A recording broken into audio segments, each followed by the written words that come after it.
আপনি কি এখনো পুরনো ৩ মাথা ম্যাজিক মেশিন ব্যবহার করছেন? তাহলে এখনই জেনে নিন নতুন প্রযুক্তির কম্বাইন রাইস মিল মেশিন সম্পর্কে। সময় বদলেছে, প্রযুক্তিও বদলেছে। ৩ মাথা ম্যাজিক মেশিনের দিন শেষ, চলে এসেছে আরও উন্নত, আরও কার্যকর রাইস মিল মেশিন।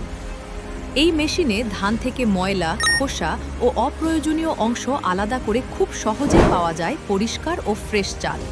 শুধু তাই নয়, একই মেশিনের সাথে রয়েছে ক্রাশার সিস্টেম, যার মাধ্যমে হলুদ, মরিচ, আটা, বেসন, মশলা, গম, ভুট্টা সহ বিভিন্ন ধরনের পণ্য গুঁড়া করা যায় সহজেই। অর্থাৎ একটি মেশিনেই পাচ্ছেন ২ ধরনের ব্যবসার সুযোগ। যারা গ্রাম পর্যায়ে রাইস মিল বা মশলা প্রসেসিং ব্যবসা শুরু করতে চান, তাদের জন্য এটি হতে পারে লাভজনক বিনিয়োগ। বর্তমানে এই নতুন মডেলের মেশিনের জন্য প্রি অর্ডার নেওয়া হচ্ছে। সীমিত সংখ্যক মেশিন প্রথম চালানে আসছে, তাই দেরি না করে আজই আপনার মেশিনটি প্রি অর্ডার করে রাখুন। বিস্তারিত জানতে স্ক্রিনে দেওয়া কল করুন। ফার্মোটেক, কৃষি ও খাদ্য প্রক্রিয়াজাতকরণ প্রযুক্তির বিশ্বস্ত নাম।